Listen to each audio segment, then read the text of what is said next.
I would always be so empty because I was competing with myself.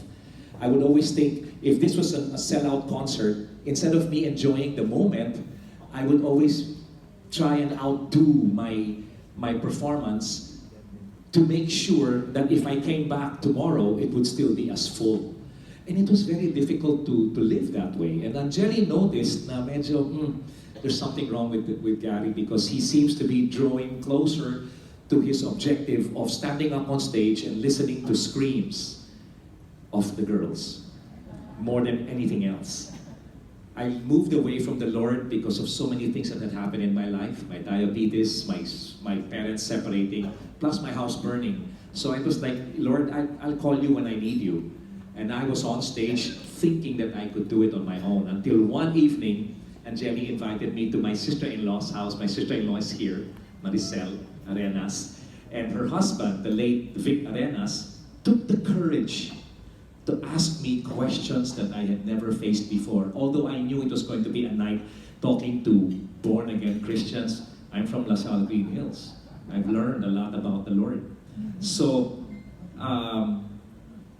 Vic started taking the courage to ask me questions about Jesus. Do you know who Jesus is? And ako, on the inside, was this proud guy. Of course, on the outside, I was very respectful, but on the inside, it was more like, of course I know Jesus.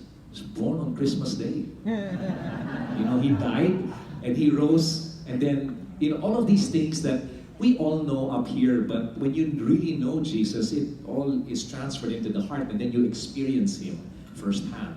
So, he asked that one question that maybe some of you have asked others or you yourselves were asked. It was the question, so Gary, if you died today, where would you go?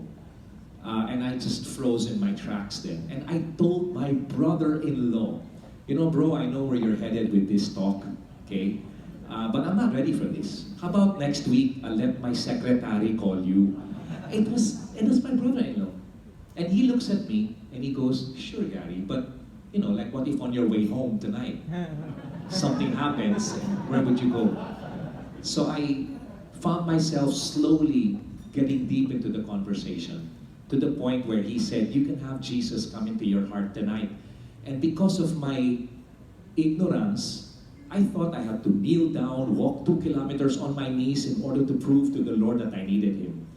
It just needed the sincerity of my heart to know and to admit that I was a sinner and I needed him. And so we said a simple prayer. There was no lightning and thunder on the outside, but everything started changing from within.